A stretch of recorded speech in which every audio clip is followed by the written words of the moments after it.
गौर से सुनिए दोस्तों, क्या आपने कभी खुद से यह सवाल किया है कि अगर आपका मन आपका गुलाम बन जाए तो आप क्या नहीं कर सकते? क्या आपने कभी महसूस किया है कि आपकी जिंदगी में सबसे बड़ी लड़ाई बाहर की दुनिया से नहीं, आपके अपने मन से है? सुबह उठने का मन नहीं करता, कुछ नया सीखने का मन नहीं करता, बुरी आदतें छोड़ने का मन नहीं करता, गुस्सा आ जाता है, मन भटक जाता है, काम का मन नहीं करता, और फिर दिन के अंत में पछतावा होता है कि आज भी खुद से हार गया। कभी सोचा है कि ऐसा क्यों होता है? इस वीडियो में हम उसी गहराई तक उतरेंगे जहां से ये सारा खेल शुरू होता है, आपके मन से। और बात बस समझने की नहीं है, बात है जागने की, सच को देखने की और अपने मन को साधने की। क्योंकि जिसने अपने मन को साध लिया उसने सारा संसार जीत लिया। गौतम बुद्ध ने कहा था, मन ही सब कुछ है, तुम जो सोचते हो वही बन जाते हो। अब जरा सोचिए, अगर आपका मन ही बार बार सोचता है कि मैं कमजोर हूं, मुझे नहीं आता, मेरा ध्यान नहीं लगता, तो वो सोच धीरे धीरे आपका सत्य बन जाती है। और यही है मन की सबसे बड़ी चाल। वो आपकी बनाई हुई आदतों, भावनाओं और यादों का गुलाम बन जाता है और आपको गुलाम बना देता है। मन एक बंदर की तरह है जो हर पल उछलता है, कभी भविष्य की चिंता में तो कभी अतीत के पछतावे में। आपके साथ भी होता है ना? आप कुछ करने बैठते हैं और अचानक मन कोई पुरानी बात याद दिला देता है, कोई दुख, कोई गलती, कोई डर, और फिर आप वहीं अटक जाते हैं, कुछ करते ही नहीं। आपका शरीर वहीं बैठा होता है, पर मन कहाँ होता है कोई नहीं जानता। अब जरा सोचिए, ये वही मन है जो आपको महान बना सकता है अगर आप इसे समझ लें, इसे दिशा दे दें। क्योंकि मन खुद नहीं जानता कि क्या अच्छा है, क्या बुरा है। वो तो बस जिस चीज को आप बार बार दोहराते हो उसी को सच मान लेता है। अगर आप हर रोज खुद से कहते हो, मैं कुछ नहीं कर सकता, मेरा मन नहीं लगता, मेरी किस्मत खराब है, तो मन वही दोहराएगा, वही परोसता रहेगा और आप उसी में डूबते जाओगे। पर अब वक्त आ गया है कि आप इस मन को पहचानो, इसका व्यवहार समझो, इसकी चालाकी पकड़ो और इसे खुद के अधीन करो। मनोविज्ञान कहता है कि हमारे 95% निर्णय हमारे अवचेतन मन से लिए जाते हैं। यानी हम जो सोचते हैं, जो महसूस करते हैं, उसका बड़ा हिस्सा हमें पता भी नहीं चलता और फिर भी वही हमारे जीवन की दिशा तय करता है। यानी अगर आपने अपने मन को सही प्रशिक्षण नहीं दिया तो वो बिना आपकी मर्जी के आपको वहां ले जाएगा जहां आप कभी नहीं जाना चाहते थे। अब एक बात ध्यान से समझो, अगर आपका मन ही नियंत्रण में नहीं है तो दुनिया का कोई लक्ष्य, कोई रिश्ता, कोई सफलता आपको संतोष नहीं दे सकती। क्योंकि उस सब को जीने के लिए सबसे पहले जिस चीज की जरूरत है वो है मन की स्थिरता। आधुनिक विज्ञान भी यही कहता है, दिमाग की वायरिंग और फायरिंग, यानी आप जैसे सोचते हो वैसे ही आप बनने लगते हो। हर बार जब आप नकारात्मक सोचते हो, आपका दिमाग उसी सोच की आदत डाल लेता है और यही आपकी आइडेंटिटी बन जाती है। अब जरा रुकिए और सोचिए, क्या आप वाकई अपने मन के मालिक हैं या फिर आपका मन ही आपको चला रहा है? यही है वो सवाल जो इस वीडियो की शुरुआत है। क्योंकि जब तक आप इस सवाल का जवाब खुद नहीं ढूंढोगे, तब तक कोई बाहरी ज्ञान, कोई मोटिवेशन, कोई तरीका काम नहीं करेगा। इस वीडियो में हम आपके सामने वो रहस्य खोलने वाले हैं जिसके बाद आप जानोगे कि मन को जीतना क्या होता है और कैसे हर आम इंसान अपने मन की शक्ति को जागृत कर सकता है। और याद रखिए, मन को जीतना कोई एक दिन का काम नहीं है, ये एक अभ्यास है, एक यात्रा है, एक युद्ध है जो हर दिन लड़ा जाता है। लेकिन अगर आप इस युद्ध को समझ लें तो जीत पक्की है। अब हम उस बिंदु पर पहुंच चुके हैं जहां से असली सफर शुरू होगा। इस सफर में हम जानेंगे मन को कंट्रोल करने की 5 सबसे शक्तिशाली विधियां, जो न केवल आपके विचारों को बदलेंगी बल्कि आपके जीवन की दिशा ही मोड़ सकती हैं। तो बने रहिए इस वीडियो के साथ, क्योंकि अब जो आएगा वो सिर्फ जानकारी नहीं, जागृति है। पहली विधि, सकारात्मक आत्मवार्ता, पॉजिटिव सेल्फ टॉक। क्या आपने कभी अपने आप से कहा है, मुझसे नहीं होगा? स्विंगल, मैं हमेशा गलती करता हूं। जेरेनियम, मेरे बस की बात नहीं है। अगर हां, तो आज इस वीडियो को पूरा देखना आपके जीवन की दिशा को बदल सकता है। क्योंकि जिस व्यक्ति से आप सबसे ज्यादा बातें करते हैं वो कोई और नहीं, आप खुद हैं। और यही बातचीत आपके भविष्य की दिशा तय करती है। हमारा मन जो सोचता है वही हम बनते हैं। ये बात सिर्फ कोई मोटिवेशनल डायलॉग नहीं है, ये विज्ञान भी कहता है और ब्रह्मज्ञान भी। मन को कंट्रोल करने की पहली शक्तिशाली विधि है सकारात्मक आत्मवार्ता, यानी अपने आप से सकारात्मक बातें करना। ये कोई मामूली आदत नहीं, ये आपकी आत्मा से सीधा संवाद है। जब हम रोज खुद को नकारात्मक बातें कहते हैं, जैसे मैं कमजोर हूं, मेरे साथ ही ऐसा क्यों होता है, मुझे कुछ नहीं आता, तो हमारा अवचेतन मन, सबकॉन्शियस माइंड उन बातों को सच मानने लगता है। फिर वही बातें हमारी आदत बन जाती हैं, हमारी सोच बन जाती है और धीरे धीरे हमारा भविष्य भी वैसा ही बनने लगता है। मनोविज्ञान कहता है कि हमारा अवचेतन मन हर उस बात को रिकॉर्ड करता है जो हम खुद से बार बार कहते हैं। इसलिए अगर आप खुद से बार बार बोलते हैं मैं हार जाऊंगा, तो आपकी सोच हारने वाली बन जाएगी। और अगर आप खुद से रोज बोलें मैं कर सकता हूं, मैं सीख सकता हूं, मुझे खुद पर विश्वास है, तो आपका दिमाग उसी दिशा में काम करने लगेगा, सफलता की दिशा में। इस आत्मवार्ता का असर केवल आपके आत्मविश्वास पर ही नहीं पड़ता, बल्कि ये आपके शरीर की ऊर्जा, आपके फैसले और आपकी दृष्टि तक को प्रभावित करता है। गौतम बुद्ध ने कहा था, मन ही सब कुछ है, जैसा तुम सोचते हो वैसे ही बन जाते हो। उनकी ये बात आज के विज्ञान से भी मेल खाती है। पॉजिटिव सेल्फ टॉक हमारे न्यूरॉन्स को नए रास्ते बनाने पर मजबूर करती है। यानी जब आप बार बार खुद से अच्छा बोलते हैं तो आपका दिमाग नई संभावनाओं के लिए खुलने लगता है। अब सवाल उठता है, यह सकारात्मक आत्मवार्ता करनी कैसे है? सबसे पहले, हर सुबह उठते ही अपने आप से एक बात जरूर कहिए, मैं आज पहले से बेहतर हूं और हर दिन आगे बढ़ रहा हूं। ये छोटे छोटे वाक्य आपके दिन की दिशा तय करते हैं। दूसरा, जब भी कोई काम मुश्किल लगे तो खुद से ये मत कहो कि मुझसे नहीं होगा, बल्कि कहो ये चुनौती है और मैं इसे सीखने का मौका मानता हूं। इस सोच से आपका डर छंटने लगता है। तीसरा, अगर आप किसी गलती को लेकर खुद को कोसते हो तो उसी समय खुद से कहो, मैं सीखने वाला हूं, गलती मेरी पहचान नहीं है। ये आत्म स्वीकृति आपके मन को बोझ से मुक्त करती है।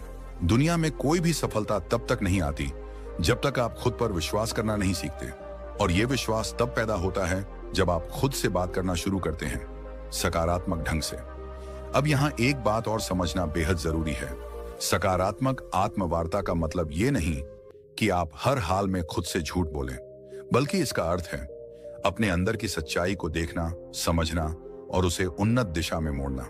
अगर आप किसी कमजोरी को पहचानते हैं तो खुद से कहिए, हाँ ये मेरी कमी है, लेकिन मैं इसे सुधार सकता हूं। बस यही सोच आपको हर दिन एक नए स्तर पर ले जाएगी। इस आदत को अपनाने के लिए आप एक छोटा सा अभ्यास कर सकते हैं। रोज रात को सोने से पहले अपने आप से 3 सकारात्मक बातें बोलिए, जैसे आज मैंने खुद पर काम किया, मैं आगे बढ़ रहा हूं, मुझे खुद से प्यार है। ये बातें छोटी लगती हैं, लेकिन यही छोटी बातें आपके अंदर की जंग को जीतने में मदद करती हैं। बुद्ध कहते हैं, खुशी हमारे अपने विचारों पर निर्भर करती है। तो अगर आपके विचार आपके खुद के बारे में नकारात्मक होंगे तो आपके जीवन का हर कोना दुखी लगेगा। लेकिन अगर आप अपने अंदर सकारात्मक ऊर्जा भरते हो तो मुश्किलें भी साधारण लगने लगती हैं। अब ध्यान दीजिए, यह तो सिर्फ पहली विधि थी, मन को नियंत्रित करने की शुरुआत। इस यात्रा में आगे और भी गहराई है, और अब हम प्रवेश करेंगे दूसरी विधि में, जो आपके मन को स्थिरता और गहराई प्रदान करेगी, ताकि आप न केवल सोचें सकारात्मक, बल्कि महसूस करें आत्मिक शक्ति। दूसरी विधि, लक्ष्य निर्धारण, गोल सेटिंग। क्या आपने कभी सोचा है कि मन भटकता क्यों है? क्यों हम अक्सर एक काम शुरू तो करते हैं लेकिन बीच में ही छोड़ देते हैं?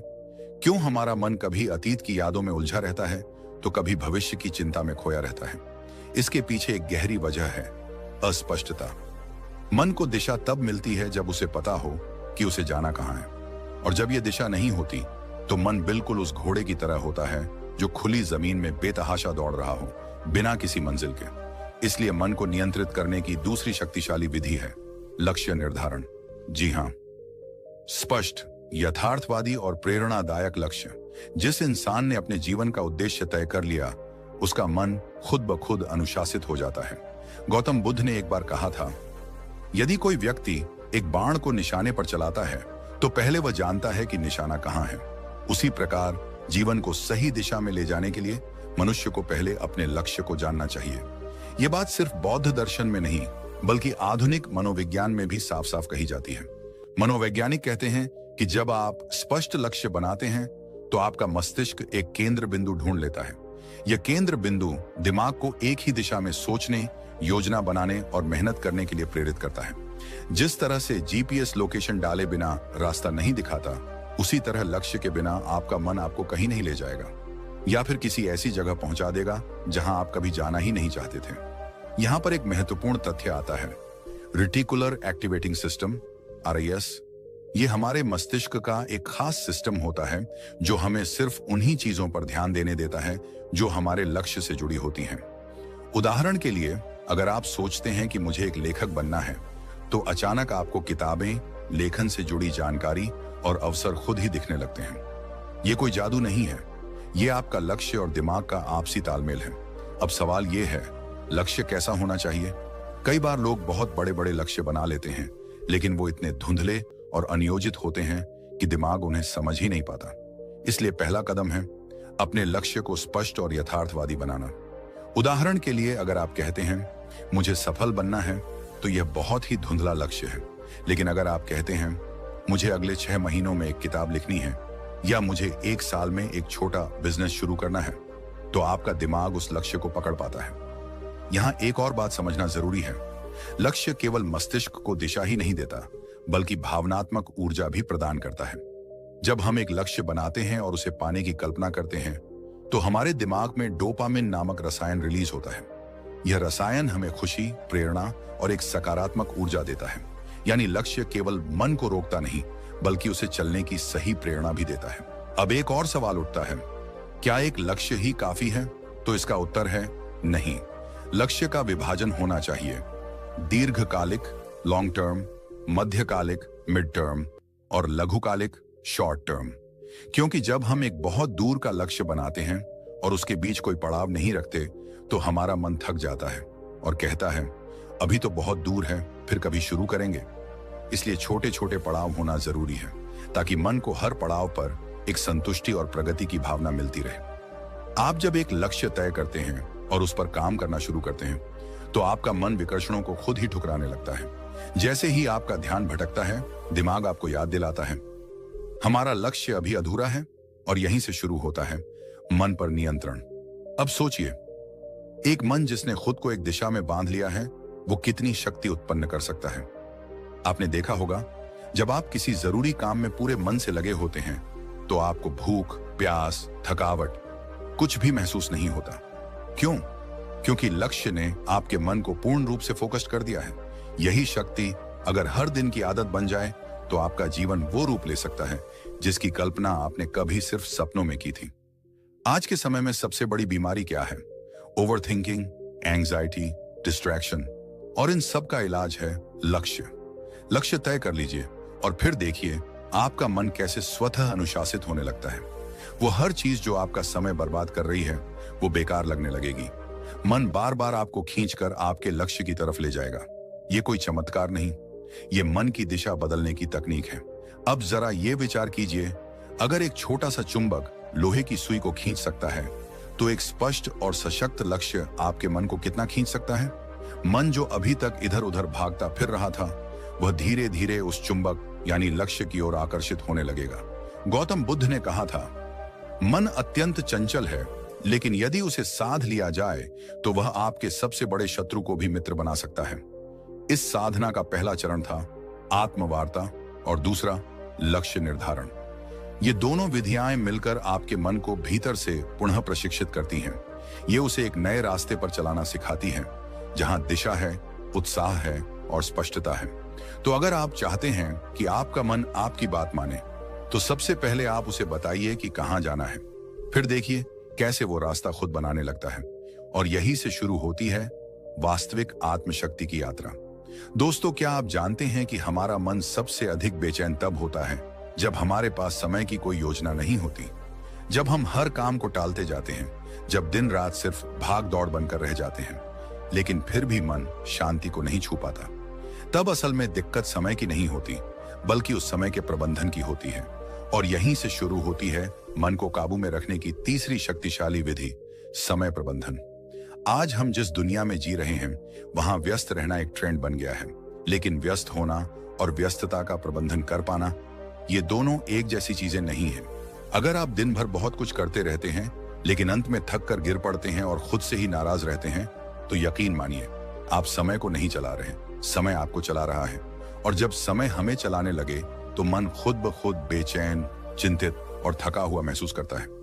हमारा मस्तिष्क तब सबसे अच्छा काम करता है जब वह जानता है कि अगला कदम क्या है। मन को दिशा चाहिए, स्पष्टता चाहिए और वह स्पष्टता आती है अच्छे समय प्रबंधन से। जब आप हर काम के लिए एक उचित समय निर्धारित कर देते हैं, जब आप जानते हैं कि किस काम को कब करना है, तो आपका मन खुद ब खुद शांत रहता है, क्योंकि उसे पता है अब कुछ भी अनियंत्रित नहीं है।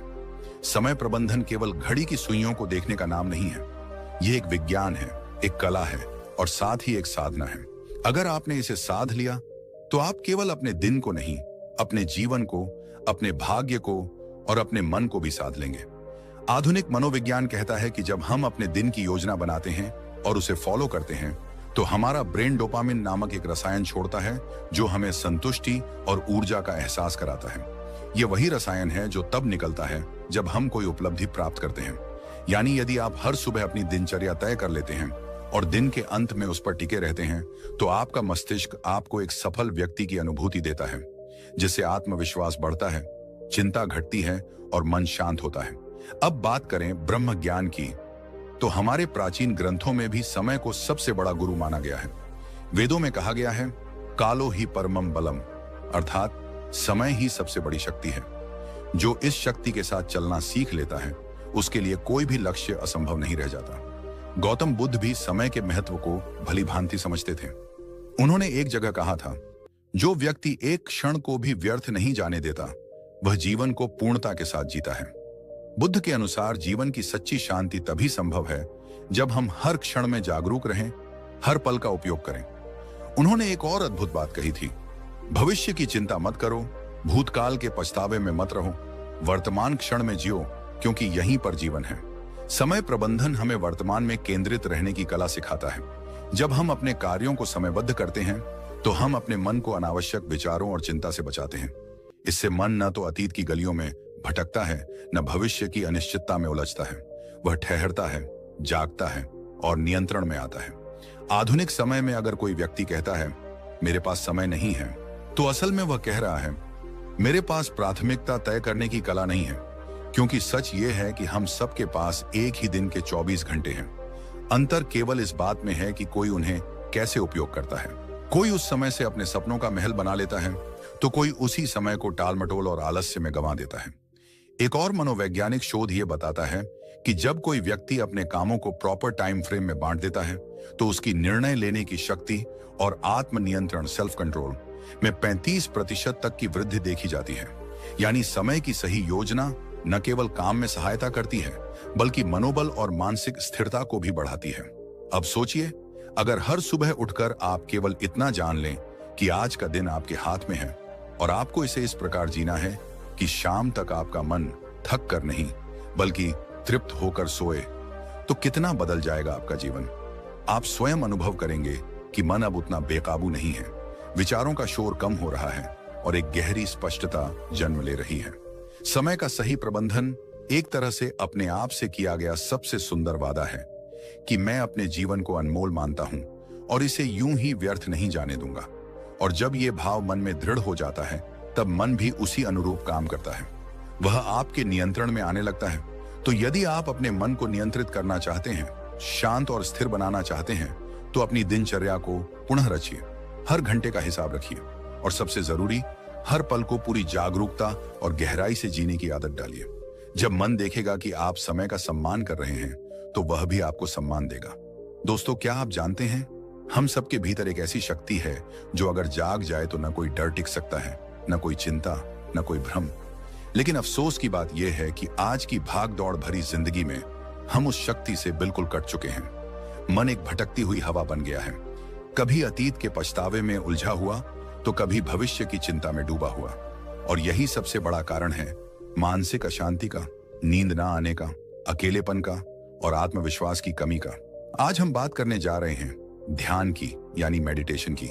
ये सिर्फ कोई साधना नहीं, ये कोई ट्रेंड नहीं, ये कोई वेस्टर्न तकनीक नहीं, बल्कि ये हमारी ही आत्मा का द्वार है, जिससे होकर हम अपने भीतर के सच्चे स्वरूप तक पहुंच सकते हैं।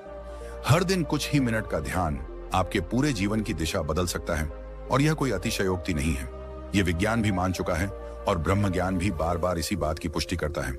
जब आप ध्यान करते हैं, तो सबसे पहले जो होता है वो यह कि आपका मन स्थिर होता है।